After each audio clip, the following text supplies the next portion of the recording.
Have you been kind your whole life only to become an easy target? As we get older, we're often told to stay warm-hearted, patient, and forgiving.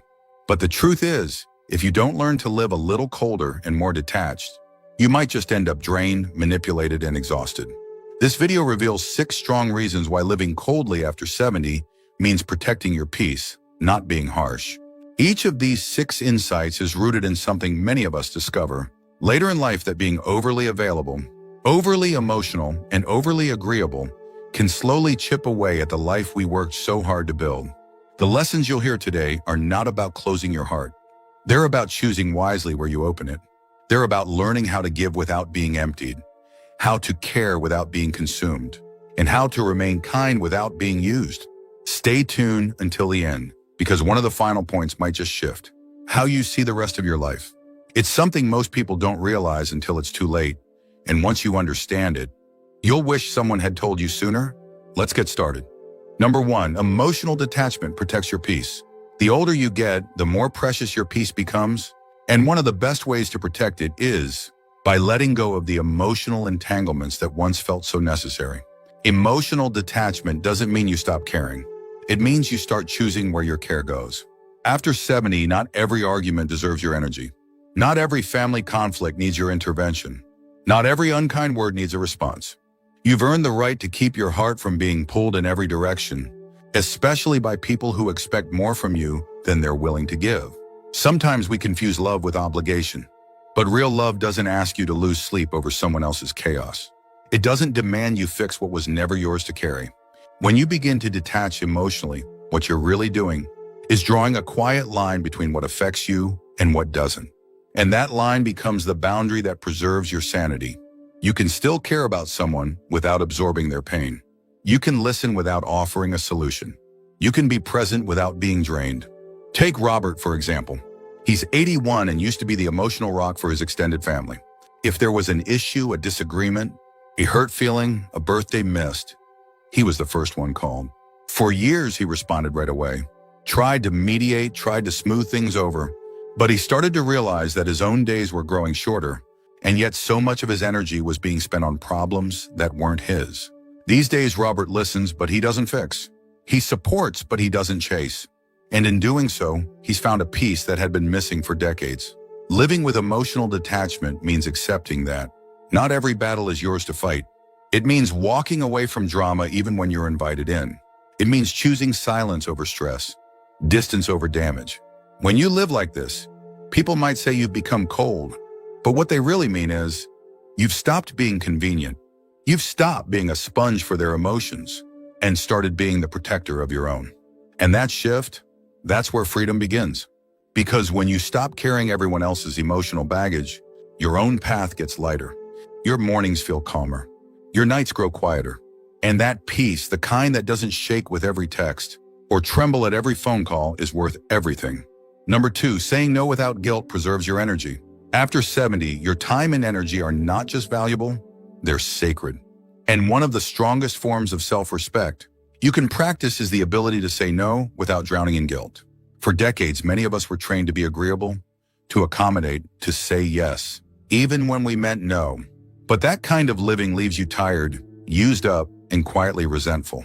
Living coldly means knowing that you're no longer here to be everything for everyone, and that's not selfish. That's survival. Every time you say yes to something you don't want to do, you're saying no to something you do want, like rest, peace, or simply doing nothing at all. You have a limited number of days, and you get to choose how they're spent. You don't owe your time to every invitation. You don't owe your attention to every request. And you certainly don't owe your energy to people who don't appreciate it. Think about Sandra, 76, who spent most of her adult life as the yes person in her family. Need a ride to the airport? She'd go. Hosting Thanksgiving even when she was exhausted? She'd do it. Babysitting at the last minute? Even when she had plans of her own, she'd cancel them. But last year, something in her shifted.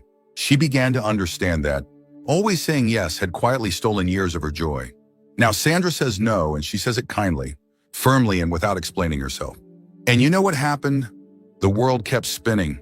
The people who truly cared adapted, and she finally got some peace. You don't need a reason to say no. You don't need to justify, over-explain, or soften your boundaries. so others feel more comfortable. The people who love and respect you won't need a detailed excuse. They'll understand. And the ones who don't, well, they've been benefiting from your lack of boundaries for far too long. There's a quiet kind of strength in a simple no. Not a cold shoulder, not a bitter refusal, but a clear, steady, unapologetic no. That strength builds a life with space. Space. For rest, reflection, joy, and health. When you stop feeling guilty for protecting yourself, your energy begins to return. You find yourself waking up with less tension, going to bed with fewer regrets, and filling your days with things that nourish you, not just others. Living coldly doesn't mean you stop caring. It means you care wisely. You care for yourself first, so you have something left to give. And when you learn to say no from a place of love, not fear, you start to reclaim the life that's been waiting for you all along. If you're still watching this video and finding these insights valuable, please comment number 2 below to let me know you're here. And if you haven't subscribed yet, I recommend you subscribe and turn on the bell so you don't miss any videos. Your support helps us continue creating good content to inform and inspire you. Now let's move forward. Number 3, selective empathy guards your mental health. There's a quiet shift that happens after 70. You begin to realize that while empathy is a beautiful trait, giving too much of it, too freely, too constantly, can slowly unravel your own mental well-being. Selective empathy isn't about turning your heart off. It's about deciding where your heart goes, how often, and for how long. Because not everyone deserves the full weight of your concern, and not every problem is yours to emotionally carry. When you allow yourself to feel deeply for everyone, you become a vessel for their pain, their fear, their chaos. And over time, without even realizing it, you start to carry it like it's your own. That invisible burden shows up as fatigue, sadness, anxiety, even physical illness. People come to you because they know you care, but they also come because they know you'll take on more than you should. Living coldly means learning that empathy has limits, and yours must be honored too. Let me tell you about Gerald. He's 83 now and one of the kindest people you'd ever meet. But for decades, Gerald would internalize the pain of everyone around him, friends struggling financially, neighbors in conflict, family members with failing relationships. He carried it all like it was his personal mission to fix it, to heal it, to hold it until it passed. But eventually his health began to suffer. He wasn't sleeping. His blood pressure soared, and he began to lose the lightness in his spirit. One day his doctor said something that stuck with him. "You can care, Gerald, but you don't have to collapse." That day he gave himself permission to care less, just enough to stay kind, but not so much that he lost himself. Selective empathy means listening without absorbing. It means offering support without sacrificing your peace. It means letting others handle their own responsibilities and consequences, without stepping in to rescue them. When someone is always in crisis, always in need, always pulling on your emotions, they're not looking for partnership. They're looking for someone to dump their weight on. And after 70, you've earned the right to say no more. When you start to filter who gets access to your empathy, you begin to see life differently. You're less reactive, less overwhelmed. You start having more room in your mind for the things that truly matter: your health, your joy, your hobbies, your legacy. And those who genuinely care about you will understand your boundaries, not question them. There's grace in this kind of coldness, a quiet, protective grace. Because you're not shutting people out, you're keeping your mind clear, your emotions stable, and your spirit intact. You're giving yourself the space to be happy without constantly drowning in everyone else's sorrow. And that space, that's where your mental health begins to thrive again. Number 4, guarding your time reinforces self-worth. Time becomes sacred after 70. Every hour carries more weight, every day feels more valuable, and every moment has the power to lift you or drain you. That's why one of the most important things you must stop giving away so easily is your time. Guarding your time isn't about being selfish. It's about finally understanding how precious it really is. When you live coldly, you're not pushing people away. You're just no longer offering your hours to things or people that don't deserve them. Think about how often you've said yes to something only to regret it while it's happening. Sitting through conversations you didn't enjoy, running errands that weren't yours, attending gatherings that left you feeling more alone than connected. It's easy to fall into the trap of thinking that being generous with your time makes you a good person. But being intentional with your time, that's what makes you a wise one. Take Helen, for example. She's 78 and used to fill her calendar with every invite that came her way. Church meetings, family obligations, social clubs. She was always out, always involved. But she started noticing something. At the end of those long days, she didn't feel fulfilled. She felt depleted. One day, she sat down with her planner and asked herself a simple question. What here actually brings me joy? The answer: not much. So she started saying no, clearing space and choosing her moments with care. These days, Helen's schedule is lighter, but her spirit is fuller. Your time should reflect your values. It should nourish your body, your mind, your heart. If it doesn't do that, it's okay to step back. You don't have to explain. You don't need permission. You don't owe your time to every call, every text, every favor, or every event. People who truly respect you will understand that your hours matter, and they'll never make you feel guilty for guarding them. You also start to recognize which relationships are one-sided. The people who only call when they need something. The ones who never ask how you're doing, but always expect you to listen. When you guard your time, you shine a light on what's been draining you. And once you see it clearly, it's impossible to go back. There's peace in a quiet day with no obligations. There's healing in choosing how to spend your morning instead of letting someone else dictate it. When you stop letting others consume your time, you begin to reclaim your worth. Because every time you say, "I'm not available for that," what you're really saying is, "I value myself." If you're still watching this video and finding these insights valuable, please comment number 4 below to let me know you're here. And if you haven't subscribed yet, I recommend you subscribe and turn on the bell so you don't miss any videos. Your support helps us continue creating good content to inform and inspire you. Now let's move forward. Number 5, saying no protects your personal boundaries. There's a certain strength that comes with age. Not in the body necessarily, but in the spirit. And one of the clearest signs of that strength is the ability to say no, firmly, kindly, and without guilt. After 70, your personal boundaries become more than just preferences. They become shields. Shields that guard your peace, your dignity, and your freedom to live life on your own terms. Living coldly means understanding that protecting your space isn't rude. It's essential. Too many people confuse kindness with availability. If you've always been dependable, always the one others could count on, then over time, you might have felt the slow erosion of your own needs. You say yes when you want to say no. You agree to help when your body begs you to rest. You tolerate behavior that crosses the line just to keep the peace. But peace that comes at the expense of your boundaries isn't peace at all. It's quiet surrender. Let me tell you about Louis. He's 81 now, and for most of his life, he was what people called the rock of the family. Reliable, calm, always saying yes. But over time, he started noticing that his generosity wasn't being respected, it was being expected. If he ever declined an invitation, people were surprised. If he voiced a concern, they brushed it off. One day, Louis stopped answering calls that only came with demands. He started saying no, even if it disappointed someone. And something incredible happened. He felt free. Not angry, not bitter, just free. Boundaries are not walls, they are doors with locks. You choose who gets in and how far they're allowed to go. Saying no doesn't mean you're cold-hearted. It means you're finally protecting what you've spent a lifetime building, your energy, your values, your peace. And the more you do it, the more natural it becomes. People learn quickly who they can and cannot take advantage of. When you begin to say no with confidence, you'll notice that the users start to disappear. And that's a blessing, not a loss. You also begin to recognize that your boundaries are a reflection of self-respect. You're not here to entertain guilt. You're not here to serve every request or solve every problem. You're here to enjoy the years you've earned. And that means drawing clear lines and standing by them. There's courage in this kind of coldness. Not the kind that pushes others away, but the kind that finally draws you back to yourself. Because at this stage of life, protecting your boundaries isn't optional, it's survival.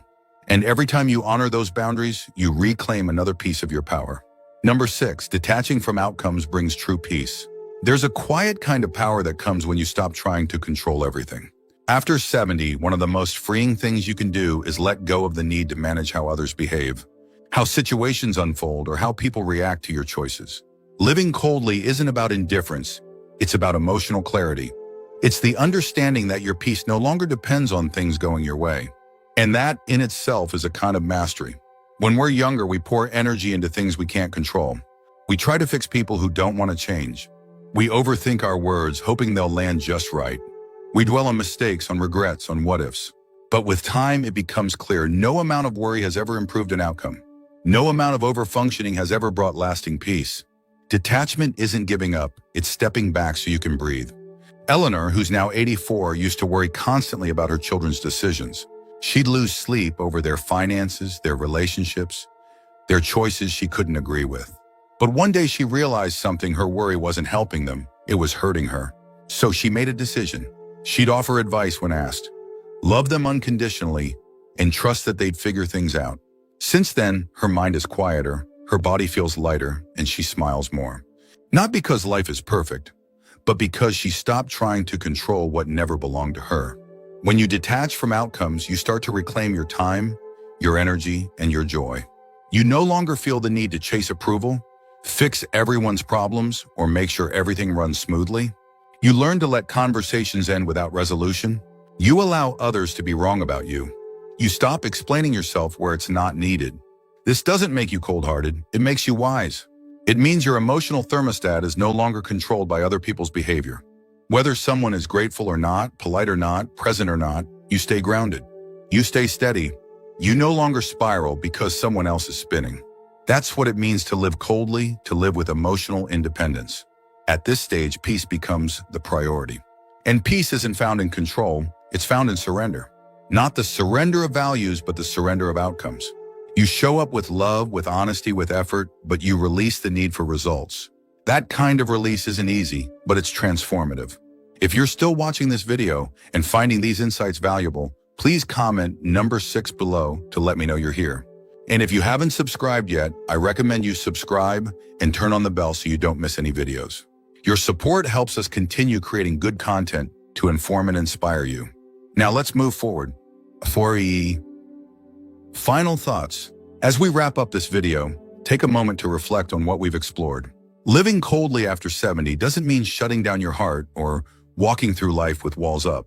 It means choosing clarity over confusion, peace over people-pleasing, and boundaries over burnout.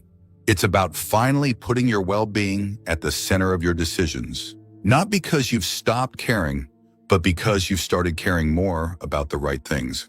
What stood out to you the most? Which of these 6 reasons resonated with where you are in life right now? Maybe it was the idea of stepping away from overgiving. Maybe it was the power of silence. Or perhaps it was that deep truth about detaching from what you can't control. Whatever it was, hold on to it. These aren't just ideas, they're tools. Tools you can start using today to live with more strength, more peace, and more authenticity. There's a kind of beauty that only shows up when you stop chasing and start choosing. Choosing what aligns with your values. Choosing when to engage and when to step back. Choosing how to spend your precious time and who gets to share it with you. Living this way isn't easy at first, it requires courage. But with each boundary you protect, each pause you take before reacting, each moment you honor your needs, it gets easier. And more than that, it gets deeply rewarding. Because this stage of life isn't a winding down, it's a refining. You're not here to prove anything anymore. You've earned your place. You've lived, learned, lost, and loved. And now you get to decide what matters and what doesn't. Thank you for joining us today. We'd love to hear from you. Leave a comment below and share one thing you learned today and how you plan to use it in your life. Your thoughts are important to us, so don't hesitate to share them. Reading your comments gives us great motivation and encouragement. If you enjoyed this video and found it helpful, please like, subscribe, and share. Your support helps us continue creating good content to inform and inspire you. Thanks for watching, and we look forward to seeing you in the next video.